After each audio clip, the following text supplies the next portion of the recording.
del agua en estas épocas, particularmente con los calores intensos que se están generando, con el famoso cambio climático, empezamos a sufrir sequías y hay que estar prevenidos. Hoy le aprecio mucho a el consultor en temas de agua y medio ambiente, Antonio Gutiérrez, que está aquí con nosotros. Antonio, bienvenido, gracias, ¿cómo estás? Gracias, Luis, muy bien, con el gusto de estar contigo, con tu auditorio, platicando sobre un tema interesante. Cuidar el agua, pareciera así como que algo venial, como que así de paja, como que los spots que sacaban para los niños, ¿no? ¡Ay, cuide el agua! Pero luego se nos olvida. Así y es. gota a gota el agua se agota y ahorita sí tenemos un problema de sequías. ¿Por qué pasa esto? Mira, el tema de las sequías es un tema cíclico, que obviamente se aumenta, se acrecienta la forma en que se presentan estos fenómenos derivados del cambio climático, del calentamiento global, y mucho tiene que ver la deforestación que se va teniendo. El problema fundamental para el ahorro del agua yo creo que viene por dos vertientes. Una que sería la parte de no desperdiciar desde los productores de agua, o sea, el gobierno federal, los estatales y municipales, y la otra es disminuir nuestro consumo y verificar también a nivel de domicilio nuestras propias instalaciones, ¿no? A final de cuentas, creo que se puede contextualizar en dos elementos. La parte macro, que corresponde a los operadores grandes de agua, sistema Cutzamala, los bancos de pozos que opera la Conagua, que generalmente las fugas se atienden de manera inmediata. De ahí tienes los otros grandes productores, como el sistema de agua, las comisiones estatales, que si bien se atienden las fugas, ya cambia el tiempo en que se atienden y tienes un gran desperdicio. Y viene la parte domiciliaria, donde sí podemos participar como ciudadanos. Nosotros somos un pequeño organismo, llega el agua a tu tanque y de ahí tú distribuyes a diferentes llaves, el lavadero, lavamanos, etcétera.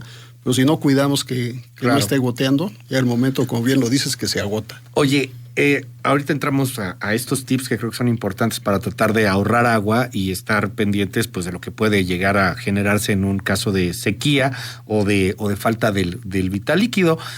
Yo quiero preguntarte antes, Antonio, ¿quién gasta más agua y quién desperdicia más agua dentro de los sectores que nos dijiste? O sea, está el sector privado, está la industria, ¿no? Pero está el gobierno, pero está la agricultura, pero está pues también el ciudadano. O sea, cuando uno ve los números y las cantidades, de repente dices, oye, pues creo que el ciudadano es el que menos consume, a final de cuentas, por obvias razones. Mira, donde más se consume agua es en el sector agrícola. Claro, por obvias razones. El pues 85%, exactamente, tienes que regar, y ya la infraestructura de riego es en su mayoría muy añeja. Por eso se plantea en el Plan Nacional Hídrico la tecnificación del campo, buscando no solamente disminuir el consumo, la demanda, sino también aprovechar el intercambio de agua residual tratada por agua que puedes potabilizar y que bien se puede destinar para el consumo humano. Después está la parte del consumo, o sea, el uso público urbano, que es el agua que nos llega a todos a la casa, y después está la parte industrial, que es, digamos, consume un 5%, 85% el agrícola, 15% el domicilio, uso público, el domiciliario, y 5% la industria, y otro 5% que se va en generación de energía, en fin, una serie de factores que se tienen. Me brinca el número porque pues, la industria consume bien poquito. Así es. Y hay un discurso de repente político que te habla al revés. O sea, la culpa de todo esto son los empresarios y la industria, los que gastan mucha agua, pues. Exactamente. No. Pues ahí está el dato. El dato es claro, Luis. ¿Por qué consume tan poco? Normalmente tienen procesos más eficientes. Consumes menos, reusas el agua, es más fácil para un industrial invertir y tener un proceso donde su utilidad sea mayor. Sí, claro. En la parte de, digamos, gubernamental, sobre todo a nivel municipal, cuesta más trabajo. Dependes del pago, o sea, para tener los ingresos de un organismo operador, dependes del pago de los ciudadanos que paguen su tarifa. Por eso es tan importante la cultura, no solo del ahorro del agua, del uso eficiente del agua, sino también la cultura del pago por el servicio. Ha habido una discusión fuerte desde hace años con el tema del derecho humano al agua. Efectivamente, el derecho humano al agua es algo fundamental, pero no te dice que tiene que ser llevado a tu casa, que esté en todas tus llaves y que no pagues. O sea, el servicio que se cobra es que lo lleves de un pozo, claro, lo trates, la desinfectes y se vaya hacia la casa, pero hablemos un poco de eso, el pagar el agua. En estados de la República sí te llegan a cortar el suministro. En la Ciudad de México es un poco difícil, pero sí hay muchos estados en donde si no pagas, ya no te llega agua. Y si no tenemos el compromiso de pagar un bien, pues a veces pensamos que simplemente es gratis, lo puedes desperdiciar, total, no pasa nada. ¿Qué opinas sobre esto y la administración privada que se está haciendo en algunos estados, tipo Quintana Roo, por ejemplo, que hay empresas que administran el agua? ¿Qué opinas sobre eso? Mira, la administración del agua la tiene el gobierno federal, constitucionalmente. El tema de que haya asociaciones público-privadas, en algunos casos beneficia la operación. ¿Por qué? Porque el privado sí puede invertir. Y el privado invierte a largo plazo. Las concesiones, digamos, son de 20 o 30 años y entonces tienes forma de recuperar. En el tema de los organismos que son meramente estatales no se te da esa facilidad, porque ahí sí dependes al 100% del esquema de pago. Claro. Tienes, digamos, en la parte final de un año y principio del otro hay una subida porque vienen campañas de descuentos y demás. Después te llega febrero, marzo, se aplana la curva y de ahí viene para abajo y vuelves a subir hasta fin de año. Entonces es una lucha constante entre la distribución del agua, la entrega de agua y la parte del cobro. Ahora bien, platicando ya en el tema específico de cómo podríamos hacer para generar esa cultura de pago. No te pueden cortar el agua, no se puede cortar el agua al 100%, se hace una disminución y si no mal recuerdo te tiene que garantizar los 50 litros persona día. Okay. Difícil que te vayan a hacer encuestas, obviamente, para ver cuántas personas habitan en el domicilio, y lo que hace es generalmente se pone una especie de roldana de hule que reduce el gasto, pero a final de cuentas sigues teniendo agua, la gente sigue sin pagar, y viene el otro problema grave que es cuando la gente se conecta sin estar autorizada y empieza el huachicol del agua. Lo tienes desde la producción del sistema Cutzamala a lo largo de los canales, túneles, en fin, para la parte agrícola, mucho uso. Del Cutzamala, así como lo hacen con la gasolina, ¿hay gente que se cuelga? Sí. Sería más o menos 2011, hicimos todo un recorrido, túneles, canales y demás, y fuimos quitando algunas de las tomas clandestinas, pero es algo común. Si tú vas al sistema, los canales están llenos de mangueras, o sea, pero cientos, cañón. Miles están colgados del agua. Pienso, ¿no hay un sistema que lo detecte hoy con tanta tecnología, etcétera? Lo difícil es ordenar toda esa parte que se tiene allá. Tienes cultivos que, digamos, son de primera necesidad para la gente en esos sitios y otros que van dirigidos a otro tipo de agricultura, ¿no? De marihuana, en fin, otro tipo de cosas, con plantas de bombeo, con subestaciones, y difícilmente ha disminuido mucho la capacidad de vigilancia, de supervisión que tenía, por ejemplo, la Conagua en este caso, ¿no? Estos que te rentan, que te venden las pipas de agua, ¿no llegan a abastecerse ahí? En algunas ocasiones, supongo. Es difícil, porque en el sistema tienes únicamente caminos de operación que son de terracería y las comunidades están, digamos, en zonas muy bajas.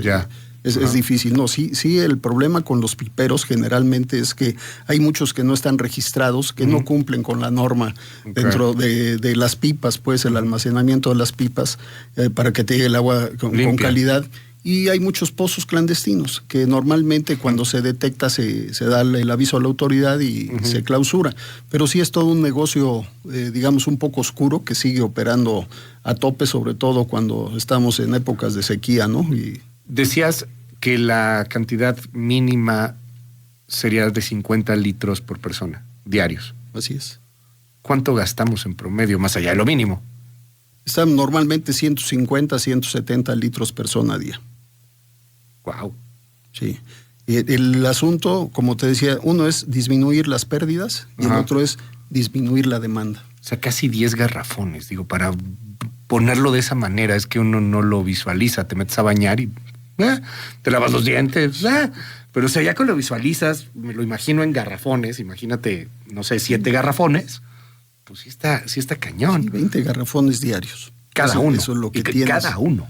y si sacas más o menos las estadísticas, la disponibilidad que se tiene está entre 250 litros persona a día en general. Hay zonas mucho más complicadas, ¿no? En el caso de la ciudad, pues Iztapalapa, a lo mejor, las zonas altas de Álvaro Obregón, etcétera. Pero en la mayoría, en este Valle de México, estamos en ese rango. Dime algo. Platicamos con Antonio Gutiérrez, él es consultor en temas de agua y de medio ambiente. ¿Qué podemos hacer para ahorrar agua? Como ciudadanos, primero participar en nuestras casas, en nuestros domicilios, vigilando desde el tanque, desde el tinaco, los flotadores, en fin, y de ahí cada uno de los puntos de distribución que tenemos que no esté goteando. Ese es nuestro trabajo fundamental dentro de la casa. Obviamente, pues, cerrarle la llave cuando te lavas los dientes, cuando te estás rasurando, abreviar el tiempo del baño, utilizar las lavadoras a carga máxima. En algunos sitios se reusa el agua de la lavadora para trapear, en fin, hacer todo el tema, pero previo a lavar ya la usaste esa agua para poder limpiar verdura, etcétera, ¿no? Entonces, yo creo que lo primero que hay que hacer es trabajar mucho en la cultura del agua, Luis. Es un tema que se tiene que fortalecer nuevamente. Yo creo que en los últimos 10 años se descuidó un poco.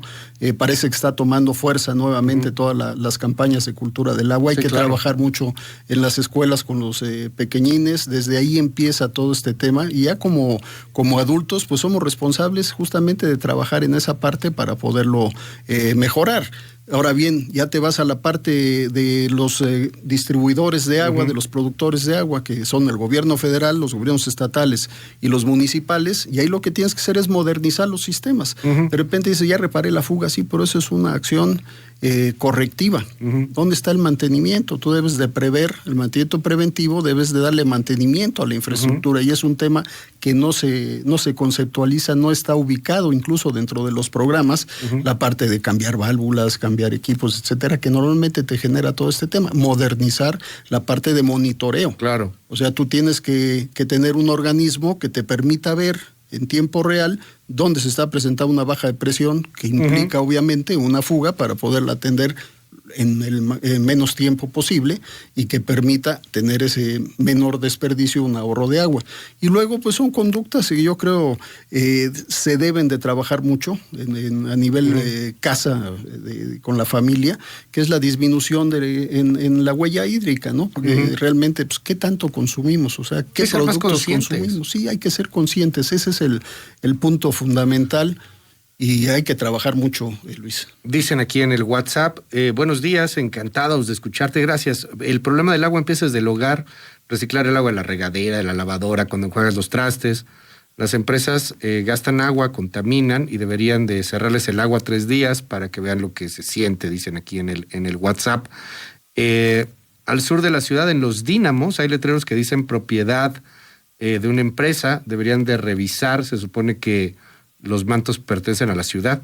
¿A poco sí hay letreros que son de empresas? Nunca lo he visto. Yo tampoco, pero bueno, tampoco tiene mucho que no voy a los dínamos, ¿no? Exacto. Pero digo, si tienen por ahí fotografías, solo valdría la pena porque no sé, o sea, están diciendo aquí que ahí en los mantos están poniendo letreros de propiedad de tal empresa.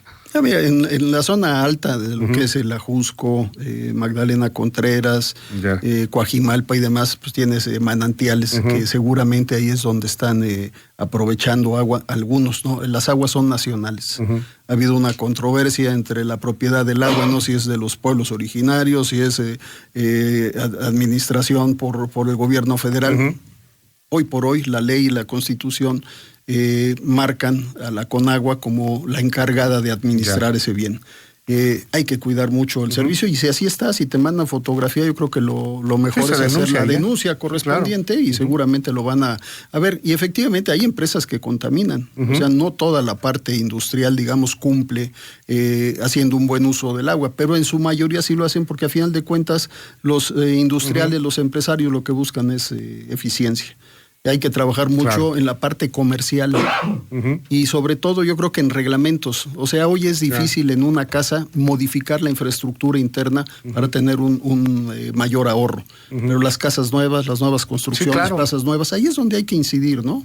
No, y inclusive hasta tener algunos incentivos, todo eso se puede. O sea, a lo mejor si hay incentivos para modificar tu instalación, pues habrá quien se empiece a animar poco a poco. Exactamente. Antonio, Luis, gracias por estar con nosotros y regalarnos estos minutos. un gusto, Luis. Muchas gracias. Gracias. Auditorio. 9:57, 5 pa con Luigi Durán.